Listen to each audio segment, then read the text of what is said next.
अस्सलाम वालेकुम। आज के इस लेक्चर में हम देखेंगे कि केमिस्ट्री क्या होती है और उसको ब्रांचेज़ में क्यों डिवाइड किया जाता है।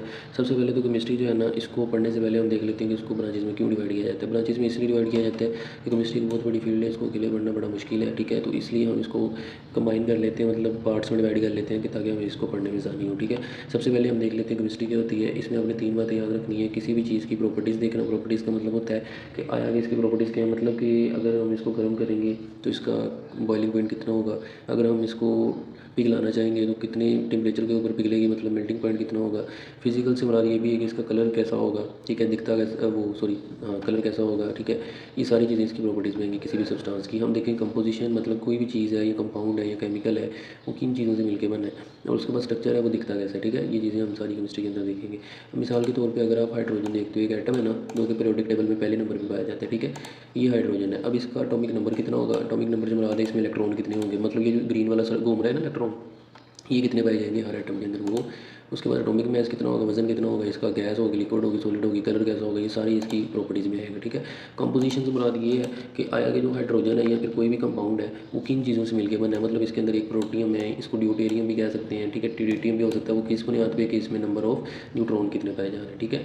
तो ये सारी चीज़ें जो है ना इसकी कंपोजिशन में आएंगी। या फिर अगर आप इस तरह देखना चाहिए, जो हाइड्रोजन है उसमें कितने प्रोटॉन पाए जाएंगे, सिंगल प्रोटॉन, ठीक है, कितने इलेक्ट्रॉन पाए जाएंगे, 1 इलेक्ट्रॉन, ठीक है। तो ये सारी चीज़ें इसकी कंपोजिशन में आएंगी। स्ट्रक्चर से मुराद है कि देखो चलो हम इसका स्ट्रक्चर जो है ना वो भी निकाल लेते हैं स्ट्रक्चर, ठीक है। जैसे कि ये अगर आप देख सकते हो, ये डबल लाइक स्ट्रक्चर है, ये वाला स्ट्रक्चर है, ये है, मतलब इसको दिखने में ये कैसा होगा, ठीक है। ये सारे इसके स्ट्रक्चर में आएगा। उसके बाद उसमें लिखा है it also deal with the physical and chemical changes in matter. मतलब अगर हम उनकी खसूसियात को चेंज करेंगे तो उनकी फिजिकल और केमिकल चेंजेस उनमें क्या आएंगे, क्या डिफरेंस आएगा उसको चेंज करने से, ठीक है। उसके बाद वो कह रहा था लॉज और principal which govern these changes, मतलब कौन से ऐसे लॉज हैं जो इसको हाईलाइट करते हैं, ठीक है। अब देखो सबसे पहले तो उसने लिखा है सेकंड पैराग्राफ में determination of composition represent finding of percentage of element and compounds of a sample structure of atom means the arrangement of atom both physical chemical changes may be brought about by absorption और evolution of energy. अब उसने बोला कि physical और chemical properties को जैसे ही हम change करेंगे ना, तो इसके चेंज करने से जो एनर्जी निकलने की सलाहियत है, ठीक है, या एब्जॉर्ब होने की सलाहियत है वो चेंज हो जाएगी, ठीक है। अब उसके बाद आ जाती है ब्रांचेस, जो मैंने आपको पहले बात बताई है कि ब्रांचेस में क्यों डिवाइड किया जाता है, वो इधर पहले वाले पैराग्राफ में लिखा है। इसलिए किया जाता है कि हमें या साइंटिस्ट को इसको पढ़ने में या हर फील्ड को अलग अलग स्टडी करने में आसानी हो, ठीक है। इस वजह से ये सारा इस पैराग्राफ में लिखा है, आप इसको पढ़ लेना। उसके बाद आ जाता है फिजिकल केमिस्ट्री। फिजिकल केमिस्ट्री से मुराद है कि हमने ऐसे एटम्स या मॉलिक्यूल्स को देखना है, सॉरी, फिजिकल केमिस्ट्री से मुराद है कि अगर कोई भी एक एटम है या मॉलिक्यूल है वो एटॉमिक और मॉलिक्यूलर लेवल पे कैसे बिहेव करता है। मतलब ये कि चलो मैं इधर आपको दिखा भी देता हूँ। सब्सटेंसेस बिहेवियर एट मोलिकुलर और एटॉमिक लेवल्स, ठीक है, वो कैसे अरेंज होते हैं, कैसे मूव करते हैं, वो सारा इसके अंदर आता है। मतलब ये कि जैसे ये एक एटम है, दरमियान में जो है ना रेड कलर का ये न्यूक्लियस है हाइड्रोजन का, ठीक है। उसके बाद जो ग्रीन वाला है वो इलेक्ट्रॉन है। अब ये कैसे मूव कर रहा है, कितनी स्पीड के साथ कर रहा है, ठीक है, कैसे एक दूसरे के साथ रिएक्शन कर रहा है, ठीक है, वो सारा इसकी एटॉमिक और मोलिकुलर लेवल पे आएगा, ठीक है, रिएक्शंस की स्टडी। अच्छा, उसके बाद ना इसकी लास्ट लाइन एक सबसे पहले जब भी आपने इसको स्टडी याद करना है ना, तो इसको आपने फर्स्ट जो यहाँ तक है ना मोलिकुलर लेवल ये करना है, इसके बाद आपने यहाँ से कंटिन्यू कर लेना है। Physical chemistry is also used to predict and change the rate of reaction and thus optimize the condition to carry out the reaction on industrial scale.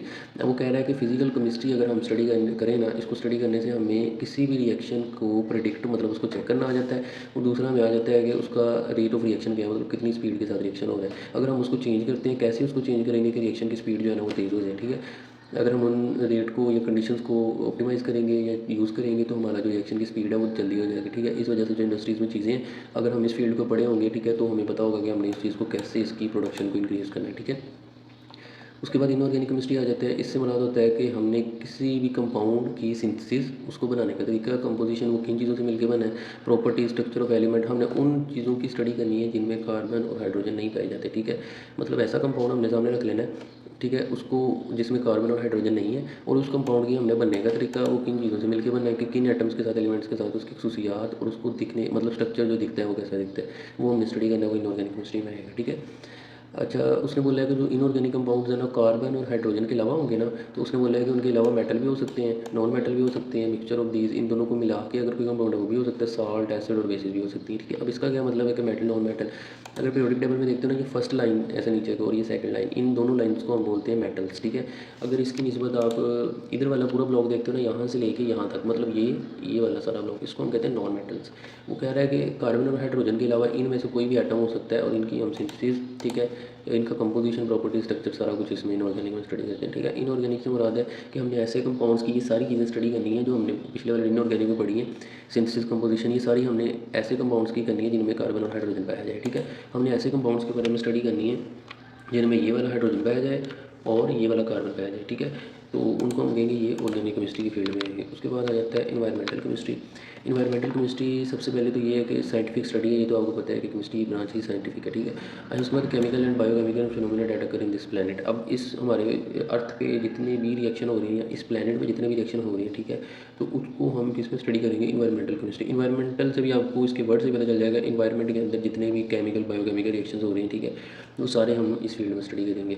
अब इसके बाद ना आपने ये स्टडी करने के बाद, चलो पढ़ हम सारा लेते हैं, फिर बताता हूँ कि आप इसमें से कितना याद कर सकते हो। In this subject we study the sources, reactions, effects and facts of chemical species in the air, soil, water, environments. अब देखो जितने भी केमिकल हैं वो कैसे रिएक्शन दे रही हैं, आ कहाँ से रही हैं और क्या असरात मरतब कर रहे हैं, ठीक है। जो हवा के अंदर है, ज़मीन के मिट्टी के अंदर है, ठीक है, और पानी के अंदर है। Without this it would be impossible to study the effect that human have on the environment through the release of chemical. अब देखो हम ना ये फॉसिल फ्यूल वगैरह जलाते हैं। फॉसिल फ्यूल क्या होते हैं, लकड़ी हो गया, ऑयल हो गया, कोल हो गया, ठीक है, कोयला वगैरह। जब हम इनको जलाते हैं ना तो गैसेज जो है ना एटमॉस्फेयर के अंदर जाती हैं। अब वो जब जाएंगी तो वो हवा के अंदर है, तो हवा के अंदर जो भी रिएक्शन करेंगे और उसके इफेक्ट क्या होंगे मैन काइंड के ऊपर, इंसानियत के ऊपर या माहौल के ऊपर, वो सारे किस में आएंगे, इन्वायरमेंटल केमिस्ट्री के अंदर आएंगे। उसके बाद it help in understanding the cause, effects and solution of different types of pollution. अब हम जब इस ब्रांच को पढ़ेंगे ना तो हमें इसको पढ़ने से एक तो उसकी वजह पता चल जाएगी, वो केमिकल से क्या मतलब प्रोड्यूस होने की उसकी क्या वजह है, कहाँ से आ रही है, क्यों जनरेट हो रही है, एक तो उनके असरात क्या होंगे, एक तो उसका सोल्यूशन मतलब उनको कम करने का हल क्या होगा, ठीक है। ये सारा हम इन्वायरमेंटल केमिस्ट्री में देखेंगे। ये आपने सारा याद करना है, ठीक है। इसकी लास्ट वाली लाइन अगर आप छोड़ना चाहते हैं तो छोड़ सकते हैं, लेकिन ये कि सारा अगर करो तो ज़्यादा बेटर है। उसके बाद आ जाते हैं एनालिटिकल केमिस्ट्री। अब देखो मिसाल के तौर पे आपके पास ना एक केमिकल है, आपने एक केमिकल को दूसरे केमिकल के में मिल हल करके एक थर्ड केमिकल बना लिया, ठीक है। उसको जब आपने बनाया ना तो मिसाल के तौर पे आप इंडस्ट्री में जाते हो, वो आपको ना कोई केमिकल पकड़ा देते हैं, वो कहते हैं कि ये केमिकल हमने किन किन केमिकल्स को मिला के बनाया है, ठीक है। तो हम उसको फिर बता सकते हैं जब हमने एनालिटिकल केमिस्ट्री को अच्छे से पढ़ा होगा, ठीक है। एनालिटिकल केमिस्ट्री हमें उन चीज़ों को चेक करने के लिए, मतलब कोई भी केमिकल है वो किन किन केमिकल्स को मिलाने के बाद बना है, अगर मिलाने के बाद बना है अलग अलग केमिकल्स को और वो कितनी मिकदार के अंदर है, ठीक है, उस केमिकल के अंदर, तो वो सारी चीज़ें हम एनालिटिकल केमिस्ट्री में देखेंगे, ठीक है। मतलब तज्जिया करने के लिए, एनालिसिस करने के लिए इसको पढ़ते हैं। इस branch of chemistry deal with analysis of different substance, it involve separation, मतलब जो भी केमिकल दिए उनमें कौन कौन से केमिकल हैं उनको अलग करने के लिए, उनको चेक करने के लिए कि ये केमिकल अलग तो कर लिए हैं कौन से हैं। उसके बाद उसको डिटर्मिनेशन, मतलब वो कितनी मिकदार के अंदर है, ये सारा हम एनालिटिकल में पढ़ते हैं, ठीक है। अब आप इसका जो है ना इसका यहाँ तक कर सकते हो मटीरियल थिंग तक, ठीक है। उसके बाद आगे आ जाते हैं बायोकेमिस्ट्री। बायोकेमिस्ट्री से मुराद है कि जितने भी रिएक्शन है ह्यूमन बॉडीज़ के अंदर हो रहे हैं, ठीक है, उसको हम कहेंगे बायोकेमिस्ट्री। ये सारी चीज़ें हम ना बायोकेमिस्ट्री में स्टडी करते हैं, ठीक है। It is the branch of chemistry in which we understand life through chemical processes. It is the study of chemical substance and vital processes occurring in living organisms, मतलब इंसानों के अंदर जितने भी रिएक्शन है। Biochemistry provide insight into the structure, function of molecules such as protein, carbohydrate, lipids. अब ये जो चार इधर उसने लिखे हैं ना, प्रोटीन, कार्बोहाइड्रेट्स, लिपिड्स, है ना, ये ऐसे केमिकल्स हैं, ये बायोमोलिक्यूल्स हैं जो कि ह्यूमंस की बॉडी के अंदर पाए जाते हैं और डिफरेंट रिएक्शंस देते हैं, ठीक है। उसके बाद आ जाता है न्यूक्लियर केमिस्ट्री, ठीक है। अब हम इसमें देखेंगे कि न्यूक्लियर केमिस्ट्री क्या होती है। सबसे पहले न्यूक्लियर केमिस्ट्री ऐसी केमिस्ट्री होती है जिसमें हम किसी भी एटम के न्यूक्लियस के अंदर जो भी रिएक्शन हो रहे हैं ना उसको हम स्टडी करते हैं, ठीक है। ये देखो reactions taking place in the nucleus, जितने भी रिएक्शन न्यूक्लियस के अंदर हो रहे हैं किसी भी एटम के, तो हम इसको क्या कहते हैं, न्यूक्लियर केमिस्ट्री, ठीक है, उसकी स्टडी को। It deal with radio active, ठीक है, nuclear processes, transformation in the, ठीक है, ये सारे जितने भी रिएक्शंस हैं न्यूक्लियर प्रोसेसेस हैं, रेडियो एक्टिव है, transformation in the nuclear atom है, ये सारे के सारे न्यूक्लियर केमिस्ट्री में स्टडी किए जाते हैं। उसने आगे बोला nuclear chemistry has many applications in agriculture, medicine, industry and research, ठीक है। इसकी तो आपको समझ आ गई होगी कि एग्रीकल्चर मतलब जितनी भी ये फसलें वगैरह या जितना भी ये होता है प्लांट्स वर्क, इसको सारा एग्रीकल्चर कहते हैं, उसमें ये इस्तेमाल होती है। मेडिसिन बनाने के लिए इंडस्ट्रीज़ के अंदर इस्तेमाल होती है, और रिसर्च अगर हमने कोई न्यू केमिकल या न्यू चीज़ आपने स्टडी करनी है उसकी प्रॉपर्टीज़, तो वो सारा उसमें आएगा, ठीक है। पॉलीमर केमिस्ट्री से मुराद है कि अगर आपने कोई भी एक चीज़ बनाई है ना, ठीक है, तो आपने देखना है कि वो कौन कौन से छोटे यूनिट्स को मिला के बनी है, ठीक है। हम इधर सर्च भी कर लेते हैं एग्जाम्पल ऑफ पॉलीमर।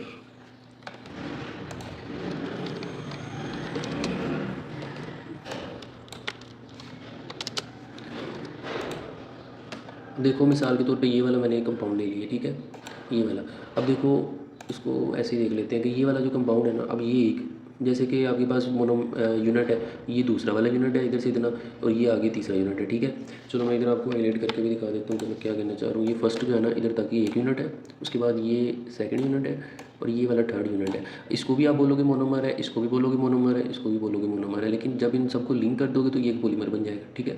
मिसाल के तौर पर अगर ये इमेज ओपन हो जाए सही से, इसको कैपिटल कर लेते हैं थोड़ा सा, चलो ऐसे ही देख लो आप, ठीक है। अब ये उसने फर्स्ट, ये वाला उसने फर्स्ट बॉक्स बनाया है, ये वाला उसने सेकंड बनाया है, लेकिन अगर हम इनको मोनोमर्स को दोनों को मिला देंगे कोई एक बड़ा केमिकल बन जाएगा या बड़ा एक यूनिट बन जाएगा, ठीक है। तो इसको हम बोलेंगे ये पॉलीमर है, ठीक है। तो ये सारी चीज़ें जो छोटे छोटे यूनिट्स को मिला के बड़ा एक यूनिट बनाना, इसको हम कहते हैं पॉलीमर केमिस्ट्री। ये सारा पॉलीमर केमिस्ट्री में हम स्टडी करते हैं, इस प्रोसेस को पॉलीमराइजेशन कहते हैं, लेकिन अगर हम इसको स्टडी करना चाहें तो ये पॉलीमर केमिस्ट्री की ब्रांच में आएगा, ठीक है। उसके बाद आ जाता है जियो केमिस्ट्री। अब ज़मीन के ऊपर, अर्थ के ऊपर जितने भी रिएक्शन हो रही हैं, ठीक है, और कहाँ से आ रही हैं, और ये मिनरल्स क्या, मतलब देखो सबसे पहले जियो केमिस्ट्री से मुराद है कि ज़मीन के ऊपर कैसे कौन कौन से रिएक्शन हो रहे हैं, ठीक है, तो ये होते कैसे हैं, और जो केमिकल्स के रिएक्शन हो रहे हैं वो केमिकल्स आए कहाँ से हैं, ठीक है। और मिनरल्स के बारे में स्टडी, उसको हम कहते हैं जियो केमिस्ट्री, ठीक है। अब यहाँ पे एक तो हमने केमिकल कंपोजिशन ऑफ अर्थ देखनी है, ठीक है, उसके बाद इसके सोर्सेज देखने हैं, इसके बाद ये मिनरल्स की स्टडी के लिए होता है, ठीक है। इसको हम कहते हैं जियो केमिस्ट्री। उसके बाद है जी, apart from its use in mineral exploration, geochemical mapping today has application in environmental monitoring, forestry and medical research. अच्छा जी, अब वो कह रहे हैं कि जो ये हमने जियो केमिस्ट्री पढ़ी है ना, इसकी एप्लीकेशन कहाँ है, कि एक तो हमने इन्वायरमेंटल मॉनिटरिंग के लिए, ठीक है, उसके बाद फॉरेस्ट्री आपको मैं दिखाता हूँ अगर मिल जाए। अब देखो यहाँ पे आपको डेफिनेशन मिल जाएगी, the science art practice of managing, creating, using, conserving, repairing forest, Woodlands for human and environmental benefits. अब वो कह रहे हैं कि अगर आपने फॉरेस्ट को रिपेयर करना है, मतलब उनको रिक्रिएट करना है दोबारा से, या ठीक है उनमें कोई चेंजिंग करनी है, वो सारा हम फॉरेस्ट्री में देखते हैं, ठीक है। इसकी, ठीक है। अब देखो मिसाल के तौर पे ये अगर आप देख सको, इसमें अगर आपने चेंजिंग करनी है किसी भी तरह की, ठीक है, या इसको रिक्रिएट करना है, दोबारा से उगाना है, ये सारा चीज़ें हम फॉरेस्ट्री में देखते हैं, ठीक है। अच्छा, उसके बाद है जी मेडिसिनल केमिस्ट्री। मेडिसिनल केमिस्ट्री क्या होती है? In this branch of chemistry the chemist tries to design synthesize medicine drugs which are beneficial for mankind. इसमें आपने ना मेडिसिन को डिज़ाइन करना है, ठीक है, मतलब वो दिखेंगी कैसी और उनको बनाना है, ठीक है, और कौन सी इसके अंदर ड्रग्स जो भी इंक्लूड होती हैं, ठीक है, वो सारा हम मेडिसिनल केमिस्ट्री में करते हैं। अब ये होता है कहाँ कहाँ पे इस्तेमाल है ये वाली फील्ड? एक तो डिस्कवरी कोई न्यू मेडिसिन बनाने के लिए, दूसरा उसको डिलीवरी, उसको डिलीवर कैसे करना है, ठीक है, पैकिंग कैसी होगी, वो सारा डिलीवरी में आ जाता है। एब्जॉर्प्शन, ठीक है, metabolism of drugs in human body. अब वो मेटाबॉलिज्म से मुराद है कि जो मेडिसिन आपने इनहेल की है, मतलब इनहेल कह रहा हूँ, आपने इंजेस्ट की है, ठीक है, खाई है, तो वो मेटाबोलाइज कैसे वर्क करेगी अंदर जाके, ठीक है, उस सारे को हम कहते हैं metabolism of drug in human body. उसके बाद आ जाती है एस्ट्रोकेमिस्ट्री। एस्ट्रोकेमिस्ट्री होती है कि it is a study molecular recurring in space and Interstellar space. अब उसने बोला है कि एस्ट्रोकेमिस्ट्री में हम ऐसी चीज़ों के या मॉलिक्यूल्स और आयन की स्टडी करेंगे जो कि स्पेस के अंदर पाई जाती है, ठीक है। इंटरस्टेलर स्पेस का मतलब है कि दो स्टार या स्टार्स के दरमियान जो जगह पाई जाती है, ठीक है, उसको आप बोलोगे ये इंटरस्टेलर स्पेस है। In this discipline we study the abundance reaction of atom molecule ion in the universe, interaction of the species with radiation. इसमें हम एक तो देखेंगे कि कोई भी मॉलिक्यूल आयन कितनी मिकदार के अंदर पाया जा रहा है, ठीक है, क्या क्या रिएक्शन कर रहा है एटम मॉलिक्यूल्स और आयंस, ठीक है। उसके बाद है जी इसका इंट्रैक्शन रेडिएशन से कैसे होता है, ठीक है, मतलब रोशनी से जो रेडिएशन आती है सनलाइट से, उसके साथ इसका रिएक्शन कैसे होता है, ये सारा हम इसके अंदर देखते हैं, ठीक है, एस्ट्रोकेमिस्ट्री में।